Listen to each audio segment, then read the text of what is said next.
आज का पहला पाठ उत्पत्ति ग्रंथ अध्याय 3 पद संख्या 1 से 8। तुम्हें भले बुरे का ज्ञान हो जाएगा और इस प्रकार तुम ईश्वर के सदृश बन जाओगे।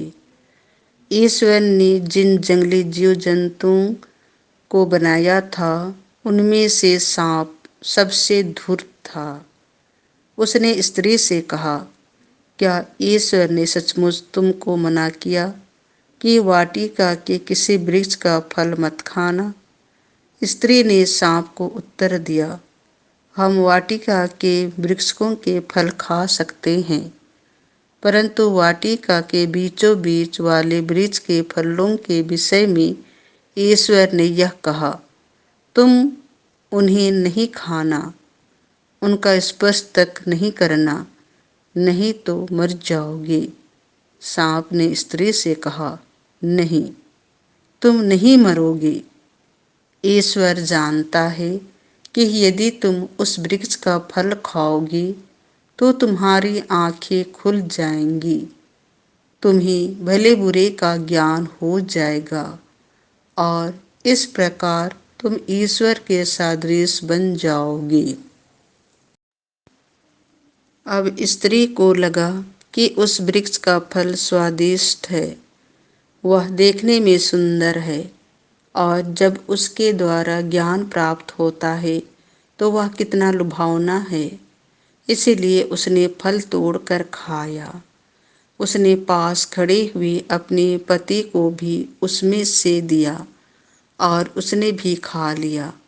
तब दोनों की आंखें खुल गईं और उन्हें पता चला कि वे नंगे हैं। इसलिए उन्होंने अंजीर के पत्ते जोड़ जोड़ कर अपने लिए लंगोट बना लिए।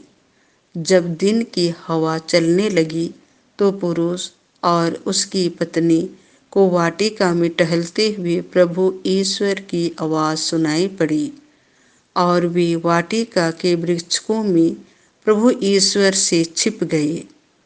यह प्रभु की वाणी है। संत मार्कुस के अनुसार पवित्र सुसमाचार अध्याय 7 पद संख्या 31 से 37। वह बाहरों को कान और गूंगों को वाणी देते हैं। यीशु तेरुस प्रांत से चले गए। वह सीदोन होकर और दिकापोलिस का प्रांत पार कर गलीलिया के समुद्र के पास पहुँचे। लोग एक बहरे गूंगे को उनके पास ले आए और उन्होंने यह प्रार्थना की कि आप उस पर हाथ रख दीजिए। यीशु ने उसे भीड़ से अलग एकांत में ले जाकर उसके कानों में अपनी अंगुलियां डाल दी और उसकी जीभ पर अपना थूक लगाया।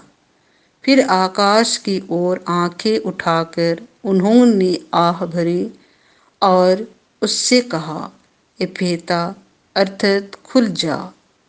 उसी क्षण उसके कान खुल गए और उसकी जीभ का बंधन छूट गया, जिससे वह अच्छी तरह बोलने लगा।